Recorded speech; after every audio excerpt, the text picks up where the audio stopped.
I was the longest kept woman of Adrian Sterling, a titan of the capital's elite. Everyone assumed I must have been a master of manipulation to have held on to such a notoriously difficult man for so long. Then, he brought his first love back into the country, and I, pregnant with his child, disappeared to a faraway place. 3 years later, my daughter and I were laughing and enjoying ice cream cones when Adrian Sterling suddenly appeared. He pointed at my daughter and asked, "Stella, who is she?" My little sister. Isn't she cute?" I stammered, my hands trembling as I tried to lie. My daughter, understanding the cue, glanced at me and then rushed forward to hug his leg. "Mister, my sister is single, unmarried, and available to be wooed." On a sweltering summer night, Adrian pressed me against the body of his car, kissing me. "Stella," he murmured, "say you miss me." I shook my head, refusing. He kissed me more fiercely. "But I missed you. Every day and every night. I thought of you." I was at an excruciatingly boring socialite afternoon tea. To be more precise, it was a group of socialites versus a lone-kept woman. The only reason I, with my less than respectable status, could join such a circle was because the man I was with was the radiant jewel at the very top of the pyramid. As the saying goes, when one person achieves greatness, even their pets ascend to heaven. That was the simple truth. But I was someone who had clawed her way up from the bottom. My greatest strength was knowing my place and being pragmatic. So, even after nearly 2 years with Adrian Sterling, being the woman he had kept the longest, I never got ahead of myself. I never showed off or became arrogant. Right now, I was wisely seated in the most inconspicuous corner, savoring the macarons on my plate. But somehow, the conversation shifted back to me. "Stella, we're all so curious. Mr. Sterling seems so aloof and cool. He can't be like that in bed, can he?" "Exactly, Stella. He just has to look at me and I tremble." "Aren't you afraid of him? Is he fierce in private?" "He's so hard to please. How did you ever manage to land him?" "Just between us, Stella, is Mr. Sterling, you know, really good in that department." The fork in my hand trembled. Well, he's just average. Nothing special." "No way. Mr. Sterling doesn't look like the average type at all. Mr. Sterling is very busy with work. We don't see each other that often." I mumbled, feeling increasingly cornered. Just then, my phone rang. Seeing the 4 words, "The Boss," light up the screen, I let out a huge sigh of relief and quickly stepped aside to answer. Adrian's voice, tinged with a faint weariness, came through. "Out for tea?" "Yes. And I did a little shopping." "What did you buy?" "A handbag and a necklace. Go buy a new dress, too." "I just bought one. A nightgown." "Mr. Sterling." My face flushed crimson. I glanced around like a thief and quickly turned off the speakerphone. "I'll pick you up in an hour." Adrian was a man of few words. He hung up as soon as he was done. I used this as an excuse to leave early and went to the mall to buy a new dress. A nightgown. A very sexy nightgown. Black. Silk. The neckline was low, and the slits on the sides were high. It was adorned with lace, creating a tantalizing see-through effect. It was Adrian's favorite kind. The moment I got into his Maybach, Adrian gestured for me to come to him. I obediently climbed onto his lap. My body, fresh from a full spa treatment, was smooth, white, and fragrant. I nestled bonelessly into his embrace. Adrian was clearly pleased. He took off his glasses and placed them in the storage compartment. His long fingers wrapped around my waist. "Gain some weight." He gave me a little squeeze, but his tone was one of satisfaction. "I've been eating a bit too much lately. I'll start a diet tomorrow." Even after almost 2 years with him, I still felt a little shy during such intimate moments. The tips of my ears turned red. "No need for a diet. This is perfect." Adrian tightened his grip on my waist, and I obediently rested my head on his chest. "Mr. Sterling, you just got back from a business trip and you still came to pick me up. You must be exhausted. Then shouldn't you reward me properly tonight?" I looked up at him, a mix of shame and indignation in my eyes. "Shouldn't you be conserving your energy?" Adrian chuckled softly, his fingers hooking my shoulder strap and slowly pulling it down. "Stella, it seems you've gotten bolder. I'm just concerned for your health." "Mr. Sterling, Adrian's gaze slid slowly from my face downwards. He raised his hand, his fingertip tracing the delicate embroidery on my collar. You have a point. After all, someone who is merely average can't possibly satisfy our delicate Miss Stella. My eyes widened in shock, and the fingers clutching his strong waist went cold. Adrian. I couldn't remember how many times I had begged for mercy. My pliant fingers couldn't hold on to him, slipping to hang over the side of the bed. Adrian lowered his head and kissed my slightly swollen lips again. Mr. Sterling. I managed to open my wet eyes, a crimson haze clouding my vision. Stella. Adrian released me, only to nibble lightly on my earlobe. Don't worry, no matter how busy or tired your man is, he'll always have the strength to sleep with you. I cursed him silently in my heart. Vindictive, arrogant. He looked so untouchable, so cold and noble. But in reality, once the clothes came off, he was a beast in a suit. After all, who would have guessed that the Mr. Sterling who buttoned his shirt to the very top and never smiled in public had a favorite kink, making me unbutton it for him, one by one. When I woke up the next day, Adrian was long gone. As a kept woman, my days consisted of spending money and wasting time. I decided to stay in bed until noon. While scrolling through social media, I came across a trending topic. The rising star artist, Serena Vance, is returning to the country for a solo exhibition tour, with the first stop in the capital. For some reason, the name Serena Vance felt strangely familiar, as if I had heard it somewhere before. I typed her name into the search bar. I never expected that the third related search term would be Serena Vance Adrian Sterling. My fingers stiffened as I clicked on it. There was only one post. This is what a real life magnate and his one true love look like.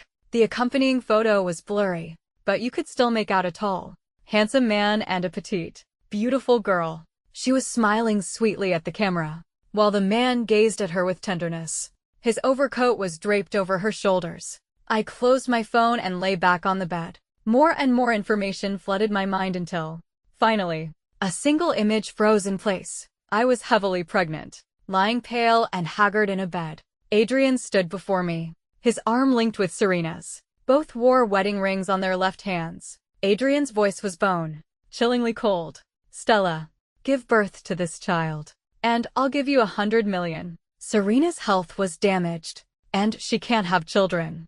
This child will be hers from now on. Take the money and never come back to this country. You should understand that having a mother like Serena is a blessing for the child. So, it turned out I was just a tragic side character in a novel. A mere tool. The me who took the 100 million and left. But later, unwilling to accept my fate, I secretly returned to the country to try and get my child back. But the child I had given birth to was only close to Serena. He didn't recognize me as his biological mother and was even ashamed of me. The shock was too much for me, and I slowly descended into madness. In the end, I even tried to hire a hitman to kill Serena. Ultimately, Adrian himself had me committed to a psychiatric hospital, where I died a few years later. That was my fate in the book.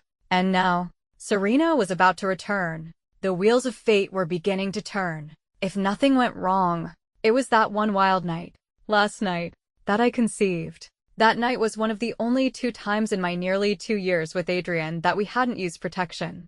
In truth, this was all Adrian's plan, wasn't it? For Serena, to give her a child. Usually, whenever Adrian was in the city, he would come home, no matter how late. But this time was different. I hadn't seen him for 2 consecutive days. My messages to him went unanswered. When I called, he picked up, but he was as brief as ever. The company is very busy these days. If you're bored at home, go out shopping or for tea. Be good. And remember, no dieting. When will you be back? In a couple of days. Adrian hung up, and $5 million appeared in my account. He sent a text. Buy whatever you want. Previously, whenever Adrian transferred me money, I would flood him with kissy face emojis or a barrage of sweet nothings, diligently playing my role as the perfect kept woman to make my patron happy. But this time, I stared at the chat window for a long while before typing 2 words. Thank you. As usual, Adrian didn't reply. On the evening of the 3rd day, I saw the news on TV. The famously private and low-key magnate, Adrian Sterling, had made a high Profile appearance at the airport to pick someone up. The person he was meeting was none other than his fabled first love, Serena Vance. In the news footage, Adrian and Serena were tightly surrounded by bodyguards. I barely caught a glimpse of Serena's face. Adrian protected her so well.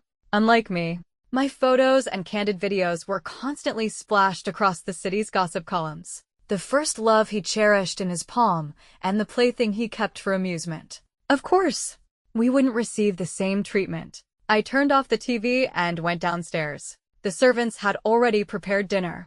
Don't wait for Mr. Sterling. He won't be back tonight. I sat at the dining table and picked up my chopsticks to enjoy the meal. I ate with great focus. After all, this was likely the last time I would be enjoying a grand meal in Adrian Sterling's villa. Adrian had said he would be back in a couple of days. He was always a man of his word. So, I chose to leave on the night Serena returned. A night when he would be lost in sweet nothings with his true love. With no thought for me at all. I didn't take any of the clothes or jewelry. The credit card Adrian had given me was left where it was. But I had another bank card, in my name, with a nearly 8-figure balance. It was the money from selling the first apartment Adrian had given me. My mother was long dead, and my father had remarried and started a new family over a decade ago, cutting off all contact with me, leaving the capital. I didn't really know where to go, so I just bought a random plane ticket. Just before boarding, my phone rang. For the past 2 years, I had never missed a single one of Adrian's calls, but this time, I let it ring until it stopped. He, of course, wouldn't call a second time. I turned off my phone, took out the SIM card, and snapped it in half.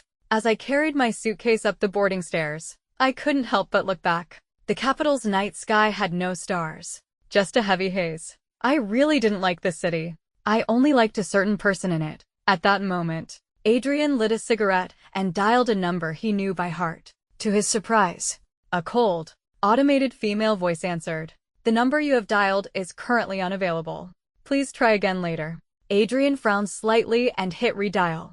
The same result. He stubbed out his cigarette, turned, and strode back into the private room, grabbing his coat on his way out. Serena stood up to stop him, but Adrian sidestepped her. You all carry on. I'll host next time.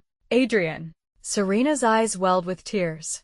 Adrian walked away without a backward glance. He got into the car, and before the door was even fully closed, he commanded the driver in a low voice. Get to the villa. Fast. The car sped forward. As they neared the villa, a sudden downpour began. The driver glanced in the rearview mirror, gripped the steering wheel tighter, and didn't dare to slow down. Thankfully, they made it safely. The car came to a smooth stop under the main entrance of the villa. A servant was already waiting with a large black umbrella. Adrian ducked out of the car, his first question being, "Where is she?" Miss Stella had dinner and went upstairs to rest. Adrian breathed a small sigh of relief, but he didn't slow his pace as he entered the main building. The hall was dark, and the upstairs was also quiet and black. A strange feeling stirred in his heart. For the past 2 years, Stella had never missed his calls. Every time he came home, no matter how late, a light would be left on in the living room, and there was always a night light on in the upstairs hallway. A servant bent down to help him with his shoes. Adrian raised a hand to stop him. I'll go up and check on her. The villa was kept at a constant temperature, but he didn't even bother to take off his coat as he headed upstairs. The bedroom door was slightly ajar, and it was pitch black inside. Adrian stood outside, his long fingers gripping the doorknob. For a moment, he felt a strange reluctance to push it open. The sound of the rain grew louder, pulling his thoughts back to the present. Adrian pushed the door open. Stella. There was no answer. The covers on the bed were neatly folded. The 2 pillows still nestled close together as always. But the bed was empty. Adrian stood by the door for a moment before stepping inside. The lights flooded the room. Everything looked familiar, even on her vanity. The various bottles and jars she used daily were scattered about in their usual random fashion. But on the counter lay several bank cards and a note. His heart sank. He picked up the note and opened it. It contained only 2 short lines. Mr. Sterling, thank you for your care and generosity over the past 2 years. I am deeply grateful. I wish you a life of peace, prosperity, and happiness. Sincerely, Stella Jiang. Adrian slowly put the paper down. The mirror reflected his face, composed, detached, with no trace of emotion in his eyes. But only he knew of the nameless fire raging in his chest, threatening to break free. He was always one to conceal his emotions, his nature prim and restrained. But if Stella were in front of him right now, he knew he would lose control and discipline her until she was utterly submissive. Adrian turned and walked out. Downstairs, his secretary, assistant, and the household staff waited in silence. Without raising his eyes, he gave a cold command to his secretary. Replace every servant in this villa. Mr. Sterling, this house has no room for freeloaders and useless trash. He spoke with indifference, then lifted his gaze to glance at the terrified crowd before him. He lowered his eyes again, slowly unfastening the steel watch on his wrist and flexing his knuckles. His voice grew colder. If she is returned to me, completely unharmed, you can consider yourselves lucky. If a single hair on her head is harmed, you know the consequences. With that, Adrian walked out. Amidst the roaring rain, the people inside barely heard his final command. Contact the aviation authorities. Find out where she is right now. During flights, I would often sleep like the dead. I remembered the first time I went on a business trip with Adrian. I had slept so soundly that I woke up to find myself sprawled all over him. There was even a suspicious wet patch on his shoulder. I was mortified, helpless, and terrified. I was fully prepared to be thrown into a river to feed the fish as soon as we landed.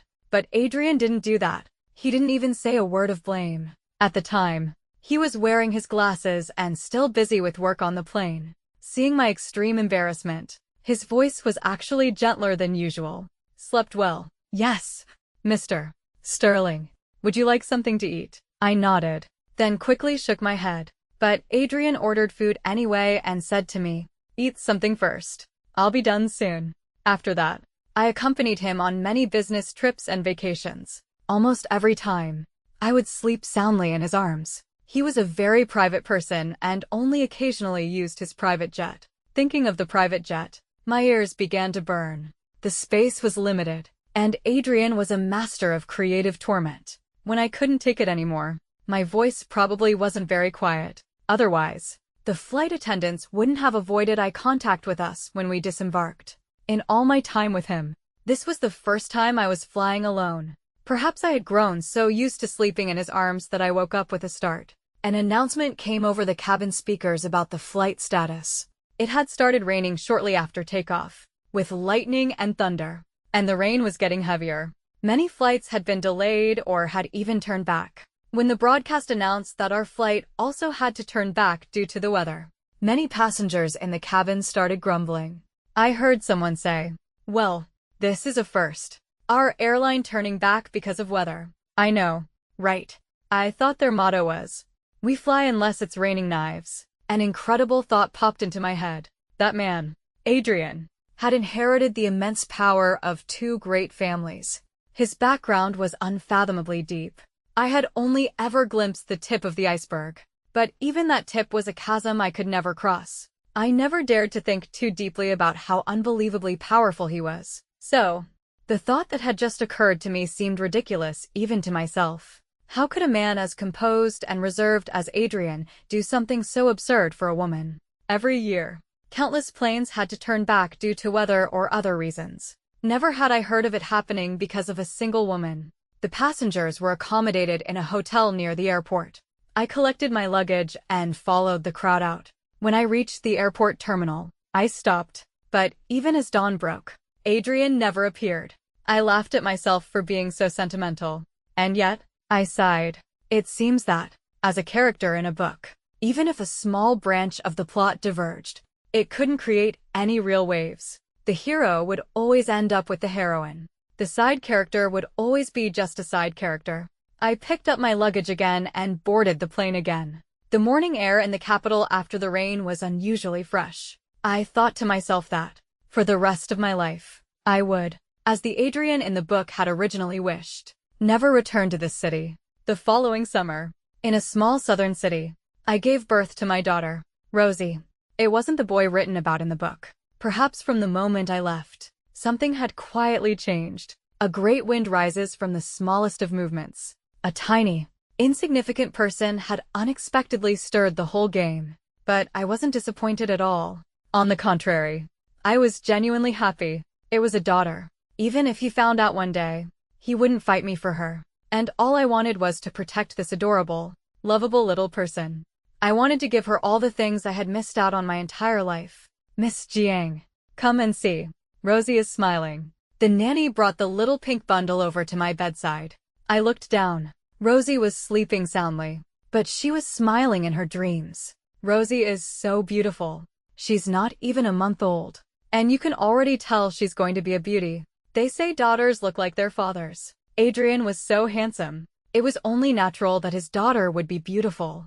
I gently held Rosie's tiny hand. My chest swelled with a bittersweet ache, which was ultimately replaced by this overwhelming happiness. When Rosie was 6 months old, I saw Adrian on TV for the first time since leaving. It was strange.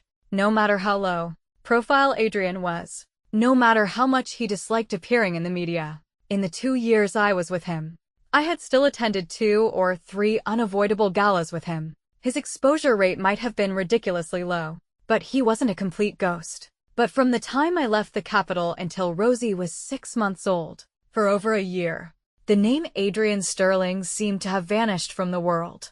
So when, after such a long time, I suddenly heard his name and saw his face on TV, I couldn't snap out of it for a long while. He was so much thinner. His already tall frame now looked even more slender. His complexion was somewhat pale, almost sickly. What surprised me most was that his entire demeanor had changed. If before he was just cold and serious, a man of few smiles, now he was left with only a world. Weary coldness. A reporter tried to interview him.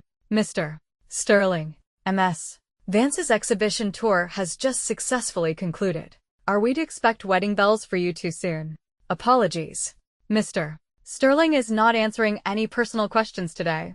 Adrian didn't say a word. His bodyguards and assistant had already stepped forward, unceremoniously blocking the reporters. Just then, Adrian suddenly stood up. He left his seat. A blatant breach of etiquette. The live broadcast hastily cut away. I stood in front of the TV. In the instant Adrian stood up to leave, I saw the empty, deep darkness in his eyes. My heart felt as if it had been struck a heavy blow. A dull, suffocating pain. It wasn't until Rosie woke up crying that I pulled myself out of the agony. I held my crying daughter in my arms. Her tear-streaked little face pressed against mine. Her eyebrows were dark and thick, just like Adrian's. Her nose had a high bridge, uncommon for a baby, just like Adrian's. But Adrian didn't know she existed. Perhaps he would never know that in this world, there was a beautiful little girl who was his daughter. The daughter Stella Jiang had born for him. When Rosie was 10 months old, she was weaned off breast milk. When she was a year and a half, I returned to the capital once. My college roommate, who had bought me breakfast for a whole semester, was getting married. She wanted me to be at her wedding. I couldn't refuse. I had endured a lot of malice over the years, but some people had been kind to me, had cared for me. Even if they were few, I cherished them. This time, back in the city, I secretly asked about Adrian. His state seemed off, and I was worried about his health. The night after the wedding, my friend called. I heard that man of yours is getting married. The bride is that famous new artist, the one who just finished her exhibition tour. Thank you. By the way, why is your friend asking about him? I'm not sure. Anyway, thank her for me.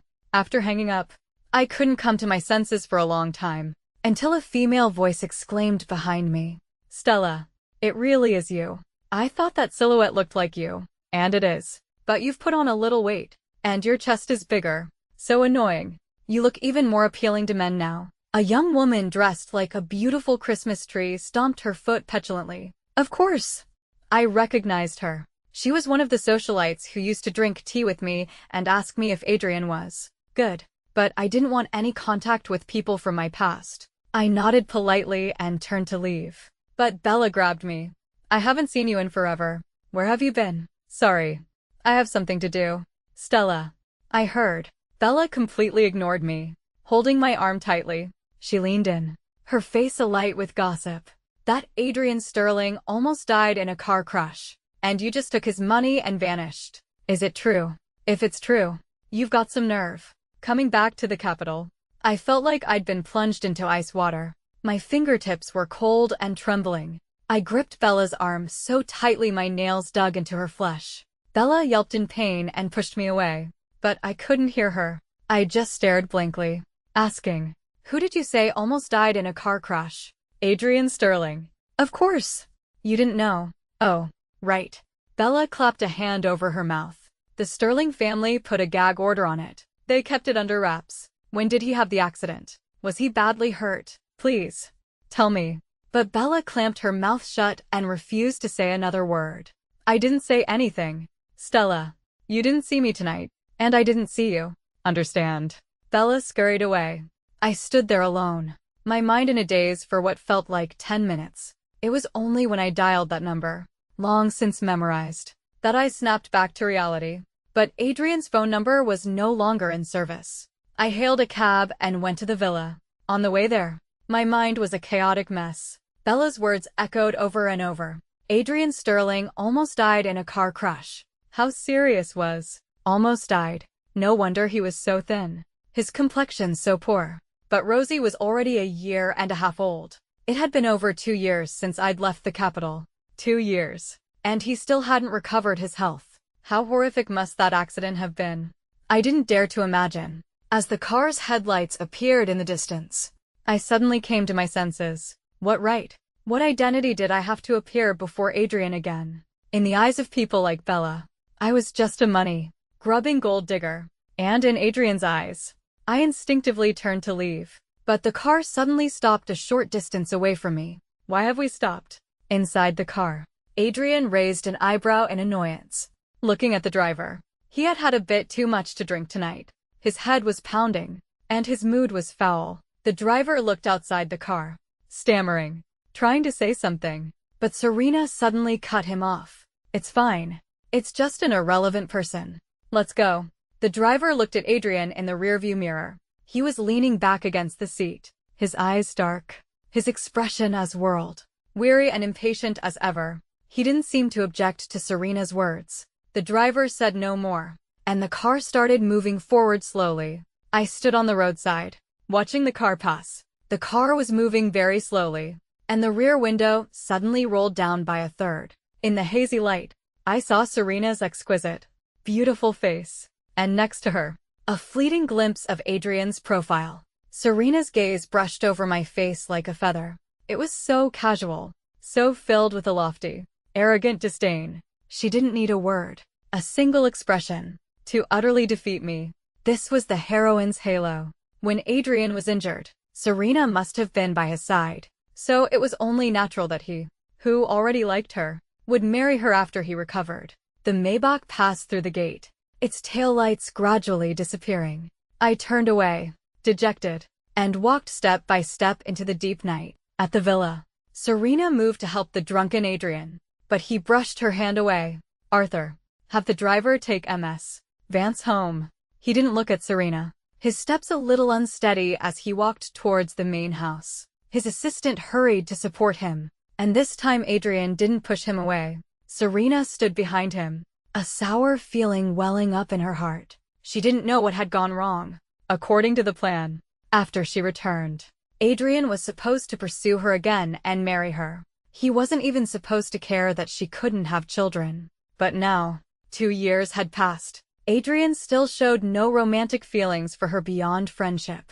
In fact, if it hadn't been for her insistence on staying by his side during his rehabilitation after the car crash, his attitude towards her might have been even colder. Serena got into her car, filled with disappointment. Adrian, however, went straight to the second floor. The main house had been redecorated while he was in the hospital after his accident. The layout and furnishings of the master bedroom had all been changed. Adrian waved his assistant away. He sat on the sofa for a moment, then got up and walked to the storage room within the suite. It was filled with women's clothes and belongings. Serena's. They had been living together before the accident. She was his girlfriend, his first love. This is what everyone had told him after he woke up. Serena had said so too. They were a match made in heaven, and she would soon marry him and become his wife. But for some reason, even though Serena was outstanding and beautiful, and he didn't dislike her, He didn't love her either. The alcohol made him feel hot, and he loosened his tie. He tossed it onto the vanity, accidentally knocking over a box. Inside the box were two small, thumb-sized wooden dolls, a little boy holding a little girl's hand. Adrian picked them up and glanced at them. Just as he was about to put them down, he paused. He turned the dolls over. On the base, a few tiny words were carved. Stella loves Adrian so much. He stood there holding the dolls for nearly 10 minutes. Suddenly, he turned, left the bedroom, and hurried downstairs. Arthur, get the car ready. For some reason, an image flashed before his eyes again. The lonely figure standing under the streetlight outside the gate. The car sped out, driving all the way down the private road to the intersection with the main road.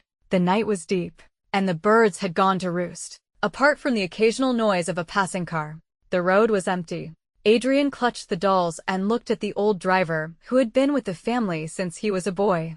Arthur, do you know who Stella is? Arthur flinched noticeably, but then he smiled and changed the subject. Young master, I've never heard that name before. The incident back then had been a huge scandal. Adrian had been in emergency surgery for 3 days and nights and had nearly died. The master and mistress had been furious. The name Stella Jiang had become the biggest taboo in the Sterling family. Who would dare to mention it? But Adrian suddenly let out a laugh. I know. You're all hiding something from me, young master. But it doesn't matter. I'll find out myself. Arthur was alarmed. Young master, you know how much your parents cried and worried over your accident. Adrian lifted a pair of cold eyes. Since recovering from the accident, his entire demeanor seemed to have grown several degrees colder. Arthur's heart pounded with fear. Young master, so, what does all of this have to do with this Stella? Nothing. Nothing at all. There was never such a girl. Adrian lowered his gaze, staring at the dolls in his hand. A faint smile touched his lips. How do you know she's a girl? Miss Zhang's name sounds like a girl's name. Arthur froze. Adrian slowly looked up at him. Oh, Miss Jiang. Arthur was dumbfounded. Young master, what's her full name? Stella Jiang. The woman who lived with me here before. It was her, not Serena. Right. Yes. My car accident. Was it because of her? Miss Jiang left late that night. You checked her flight and were on your way to find her when the storm got too bad. And you had the accident. Why did she leave? Arthur was drenched in a cold sweat, trembling. Young master, just tell me. Don't worry. If my parents come after you, I'll take the blame. It was probably because of Miss Vance. What did she do? When Miss Vance first returned, you were spending a lot of time with her. Arthur glanced cautiously at Adrian. Miss Jiang probably misunderstood. She was jealous. Adrian couldn't remember the details of that time, but he was sure he had no romantic feelings for Serena. As for spending a lot of time with her, Adrian frowned. He didn't believe he would do such a thing. But then Arthur twisted the knife. You threw her a welcome party and helped her organize her art exhibition. You weren't home for days, leaving Miss Jiang all alone. For the first time in his life, Adrian lost his composure. I don't even like her. Was I crazy to do all that for her? Arthur smiled his kind, gentle smile. Young master, you and Miss Vance grew up together. You were childhood sweethearts. You even said you would marry her when you grew up.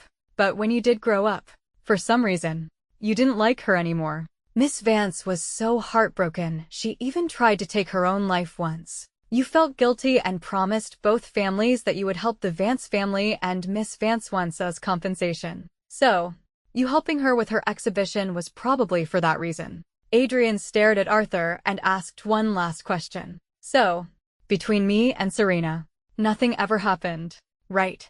Arthur thought for a moment. As far as I know, that's correct, young master. Adrian suddenly let out a sigh of relief. I took Rosie to the amusement park. The little 2.5-year-old was a clever little imp. She walked earlier than other kids and talked earlier too. Now, Rosie could speak in clear, long sentences. Rosie was playing in the ball pit, and I was sitting outside waiting for her. The TV in the mall suddenly cut to a news bulletin. Adrian Sterling, in a black bespoke suit and gold-rimmed glasses. He was breathtakingly handsome, but also chillingly cold. No girlfriend. Single. Unmarried. He shot a cold glance at the reporter. And no engagement. No fiancé. Then Miss Vance. Just a childhood friend. The reporters exchanged glances. That was drawing a very clear line. What did childhood friend mean? Did it mean they weren't even friends anymore? I felt my heart clench. I tried hard to stay calm, to distract myself, but I couldn't stop staring at Adrian on the screen. And at that moment, his gaze seemed to pierce through the screen and land on my face. I didn't hear what the reporter asked. Adrian's lips curved slightly, a faint hint of a smile in his eyes. I have an ex-girlfriend, but she dumped me. The bag in my hand nearly fell to the floor. Excuse me, Mr. Sterling. Could you tell us why this young lady dumped you? Adrian adjusted his glasses, his voice flat. No particular reason. I suppose my performance was lacking. Just average, I'd say. The reporters were completely bewildered, but my face turned beet red. No one around me knew who I was. No one was looking at me, but I felt like a thief. I used my bag to hide my face as I fished Rosie out of the ball pit and hurried away. The little girl wasn't happy and pouted, on the verge of tears. I'll buy you an ice cream cone, I coaxed. Rosie immediately brightened up. After buying the ice cream, I did my best to ignore the immense shock of the news bulletin, laughing and joking with Rosie to distract myself. I must have been hallucinating. Or maybe I was just tired from chasing a toddler around and was dreaming. But when a Rolls-Royce Cullinan suddenly pulled up on the side of the road, drawing everyone's attention. A warning bell went off in my head. Yet, I couldn't stop myself from turning around stiffly. Rosie, licking her ice cream, also looked over curiously.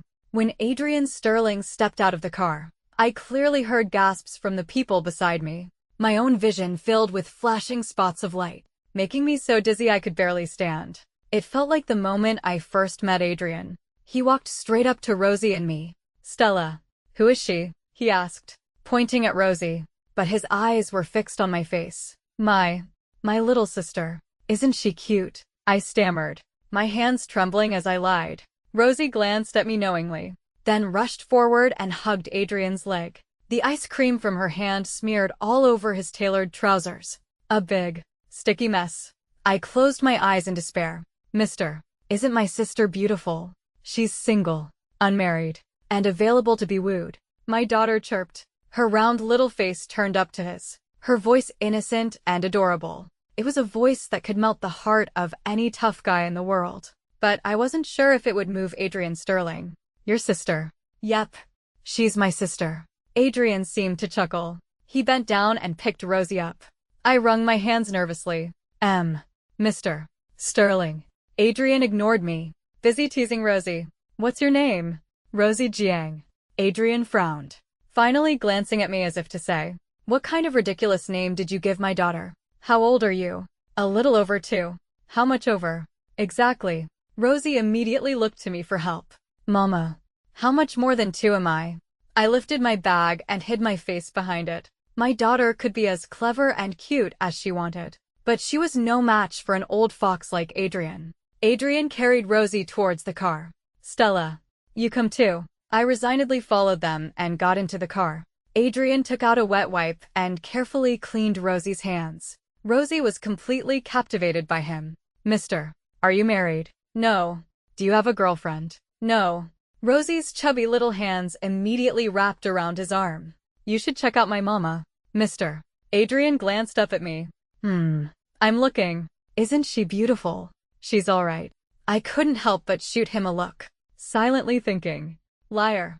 But I kept my expression docile. Rosie's little mouth pouted. I had no idea she was such a drama queen. Then you probably don't think Rosie is pretty either.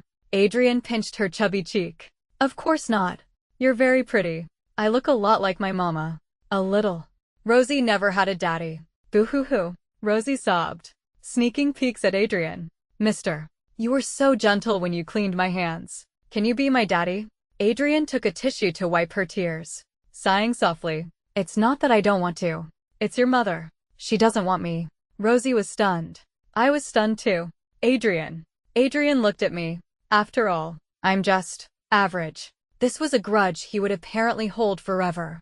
After putting Rosie to sleep, I decided to have a frank talk with Adrian. Giving up custody of my daughter was impossible. Letting Serena raise my daughter was absolutely, completely impossible. If he was going to tear us apart, I would rather jump into the river outside with Rosie in my arms. Filled with a desperate courage, I marched into the living room like a martyr going to her execution. Adrian, we need to talk. Adrian was sprawled on the small sofa in my small living room, his long legs uncomfortably cramped. Good. I want to talk to you too. He took off his glasses, placed them on the coffee table, and looked at me. Stella, what do you want to talk about? You go first. I feigned composure and sat down with an air of authority on Rosie's little deer-shaped stool across from him. Let's talk about the fact that you dumped me. I was at a loss for words. What was I supposed to say? That we were all characters in a book. I wouldn't even believe it myself if I said it out loud. If you can't give me a reasonable explanation. Stella, Adrian said, looking down at me, you know the consequences. I swallowed nervously, thought long and hard, and decided to tell the truth. But this secret, when spoken, sounded so pathetic and humble. By the end of it, I couldn't help but cry. Adrian, they say even a one-night stand creates a bond. I slept with you for so long, even had your child, but you had me sent to a psychiatric hospital and let me die in there. Adrian pinched the bridge of his nose. So, you did all this because of a dream. It wasn't a dream. It was real. It was the plot of the book. It really happened. Did I marry Serena? Where's the son you gave birth to? Where's the 100 million I gave you? That's because I knew the plot in advance and ran away.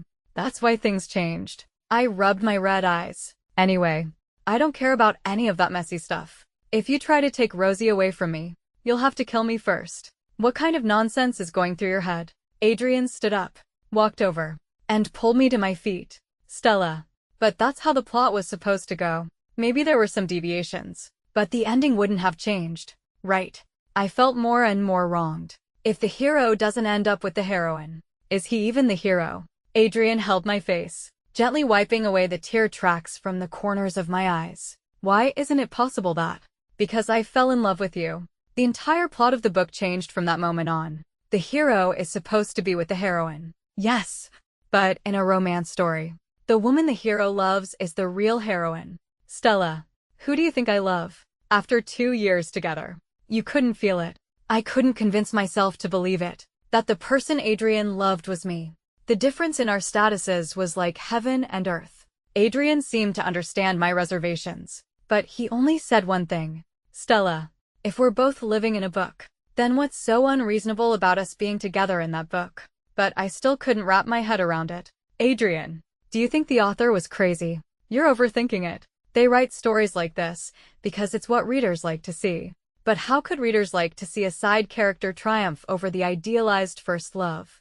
Adrian seemed to read my mind. Serena wasn't my first love. Before you, I'd never been in a relationship.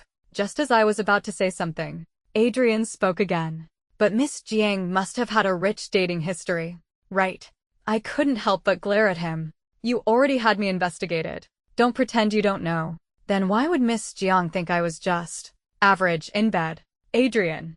I stomped my foot and raised my hand to cover his mouth. Could we please stop talking about average? I was about to get average PTSD. For crying out loud. The night I was taking Adrian to his hotel, just as he was about to get in the car, he suddenly pressed me against it. But there's a spare room.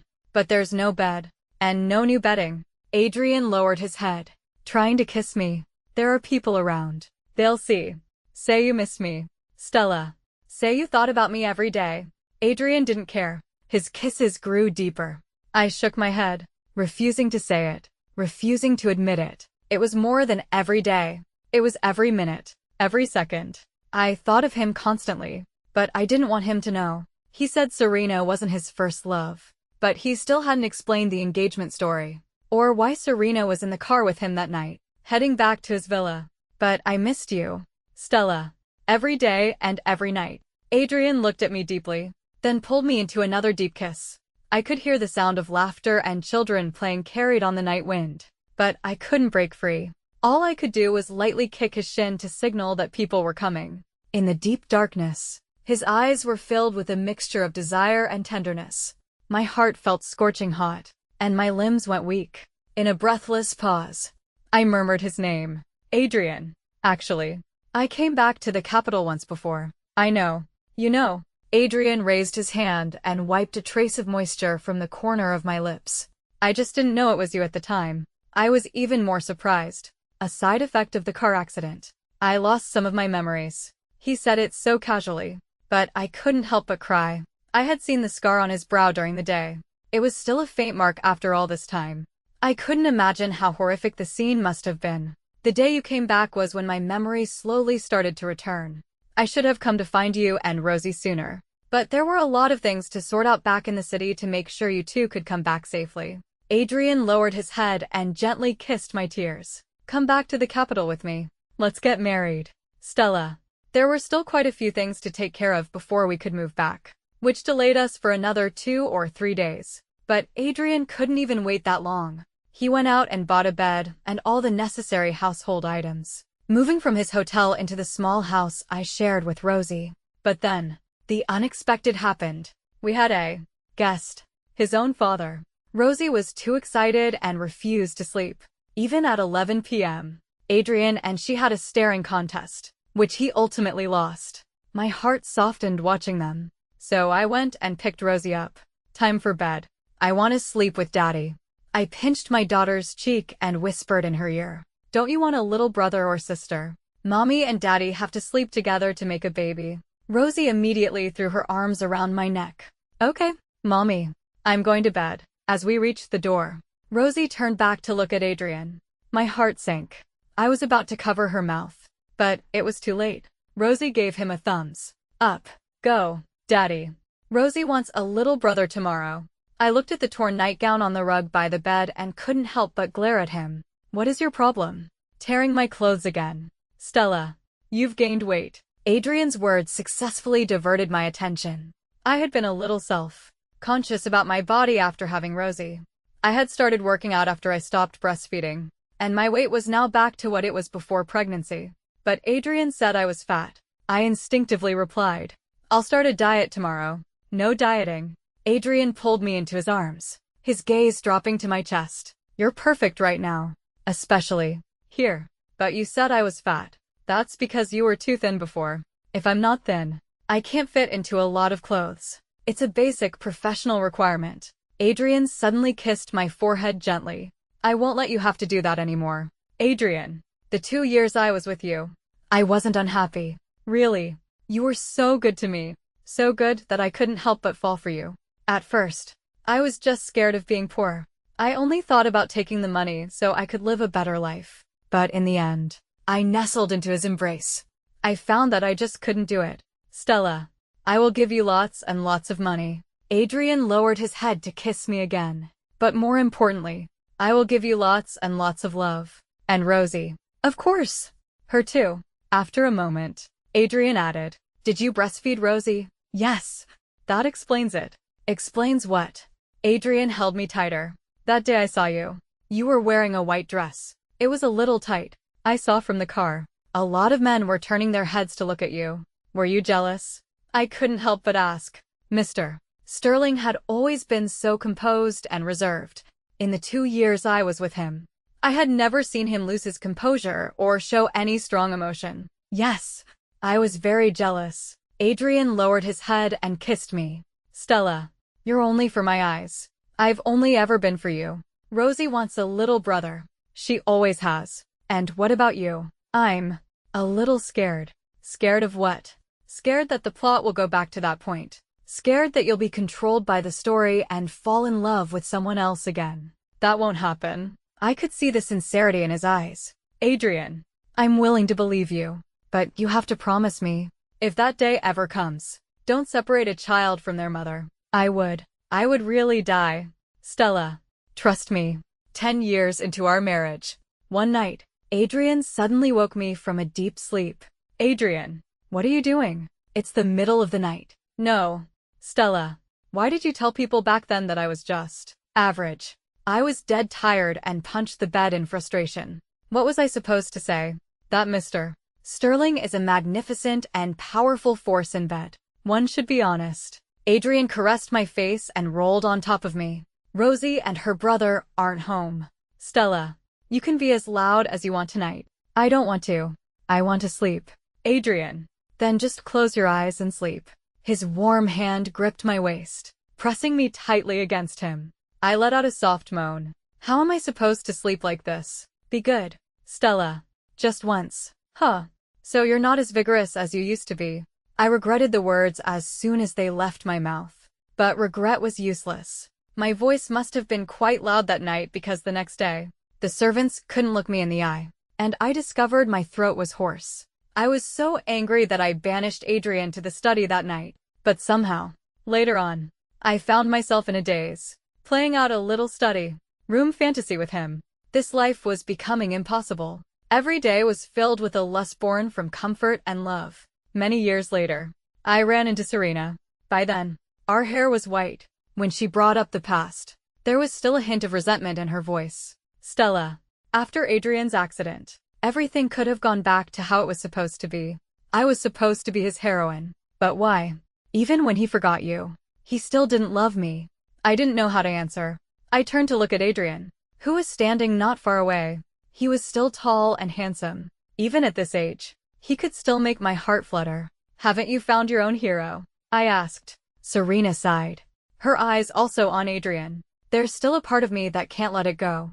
I didn't bother with her elderly sentimentality and walked towards Adrian. He met me halfway and took my hand. Our grandchildren were playing with a pair of delicate little wooden dolls. They suddenly discovered the words carved on the base. They read them out loud in their childish voices. Stella loves Adrian so much. Adrian loves Stella. Wow. It's Grandma and Grandpa's names. Adrian and I looked at each other and smiled. The luckiest thing in this life was that the story ended just as we had wished. We finally found our happily ever after.